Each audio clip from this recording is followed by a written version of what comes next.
c'est la question des business models et de comment rendre son business model plus scalable. Alors effectivement, la scalabilité a un principe très simple que j'appelle la tension de simplicité. Si vous voulez scaler quelque chose, il faut le simplifier. Pour le simplifier, la meilleure façon de faire, c'est aussi de simplifier la délivrabilité et le pricing. Qui dit pricing simple, dit sélection des clients. Qui dit sélection des clients, dit standardisation de l'offre. Un des problèmes que la plupart des prestataires de services ont, des freelances, des gens qui vendent leur temps, c'est que comme ils pensent que leur travail est personnalisable, ils n'ont pas envie de rentrer dans la standardisation de leur pricing. Pourtant, la standardisation des pricing, c'est une tendance de fond. Même la SNCF l'a compris avec TGV Max. On passe plus à payer son billet, on prend un abonnement. L'abonnement, c'est un peu le business model de l'époque. Le forfait, c'est la demande que les gens ont en 2019 de pouvoir avoir un pricing clair, transparent et efficace. Alors, ce qui est intéressant dans les business models qui scale, c'est qu'il y en a 4 et on peut les diviser en caractéristiques. La première chose, c'est est-ce que vous offrez un service ponctuel ou est-ce que vous offrez un service récurrent ? C'est la première tension. Si vous avez la chance d'offrir un service récurrent, l'abonnement est un très bon business model. Pourquoi ?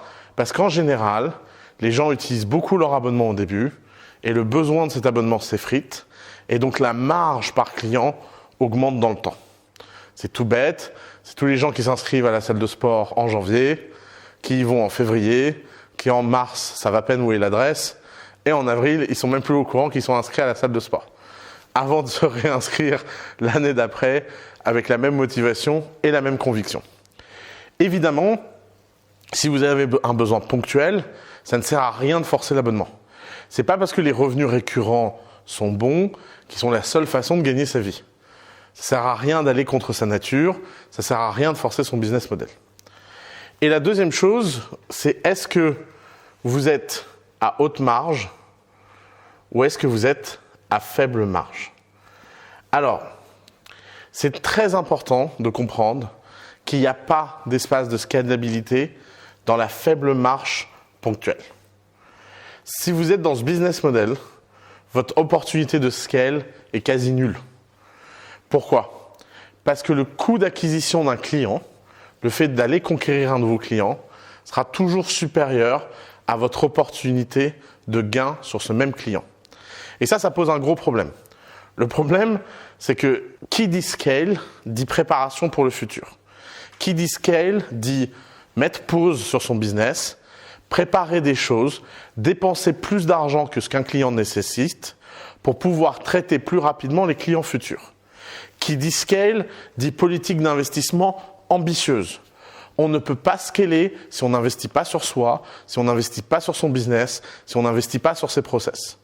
Et qui dit investissement dit nécessité de marge. Pourquoi ? Parce que la plupart d'entre vous n'avez pas d'opportunité d'investissement. Pourquoi les startups scalable sont capables d'attirer tellement de fonds à perte pendant des années ? C'est parce que l'espoir de gain à l'échelle est tellement grande que les gens croient à ces courbes qui ressemblent à ça.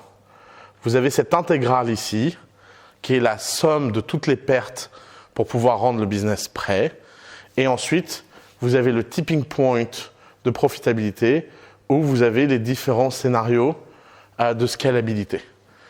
Ce type de business n'est envisageable que si votre opportunité de marché est massive et votre friction de délivrabilité est petite.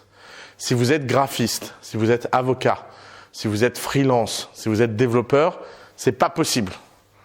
Pourquoi ? Parce que votre taille de marché est forcément limitée.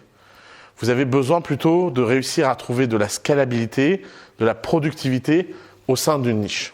C'est pour ça que l'endroit où on arrive à créer du scale, c'est soit on a des hautes marges ponctuelles, ça on va dire que c'est le scénario C.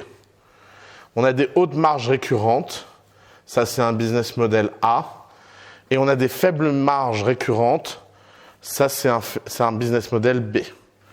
Alors vous allez me dire pourquoi préférer du récurrent à faible marge que du ponctuel à haute marge. encore une fois, à cause des coûts d'acquisition.